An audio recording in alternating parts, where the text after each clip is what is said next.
With picture postcard landscapes, rich agricultural possibilities, and a people committed to a sustainable future, Mozambique is a place of great beauty and potential. But intense seasonal flooding and the burden of malaria and other communicable diseases continue to bring suffering to much of the population here. Responding to these crises and encouraging sustainability has been the focus of Anglican Social Action, a ministry of the Diocese of Lebombo. Episcopal Relief and Development has partnered with the diocese through the malaria prevention program NetsforLife. Most of community receive nets but don't use correctly. So we used the volunteers to go house by house and teach the family, advise the family for the importance of using nets, because malaria is very dangerous for our communities. We can overcome malaria. It can be eradicated, and the response has been very positive. Our cooperation with the government and other organizations, the quality of service that we provide to fight malaria as Anglicans is highly appreciated.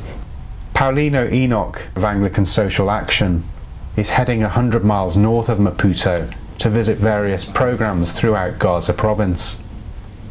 Paulino tells me it should take about 2 hours to get there, but along the journey the road starts to reveal the impact of the 2013 floods that brought devastation to this region. Then suddenly the road disappears, completely washed away. Some way into the distance we can just about make out where the road begins again. Paulino evaluates the situation. He asks a local if there's a way round.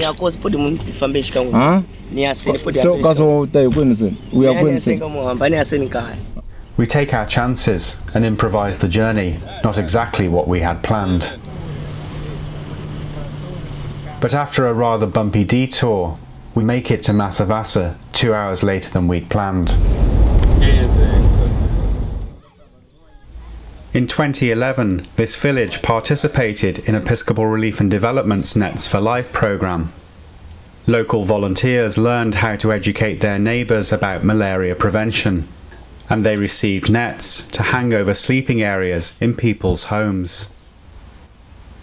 Unfortunately, most of these nets did not survive last season's severe floods, and others were destroyed due to general wear and tear. It's a constant struggle to meet these demands. The women here are longing for new nets. This may not appear like a success story, but it actually is.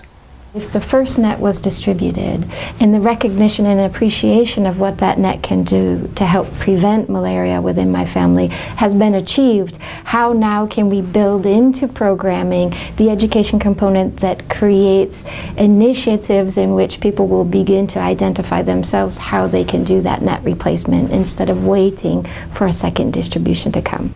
Due to NetsforLife methodology and training, this community now values the importance of the malaria net. These women are at the ready to distribute them along with the appropriate training. In our contact with the Episcopal Church in the United States, we had to make a lot of noise about it to share more widely our conviction that malaria can be eliminated. It's not just enough to give a mosquito net, but also to use it properly. And we have got this provided by the methodology of NetsforLife, which is part of our witness here. For Episcopal News Service, I'm Matthew Davies.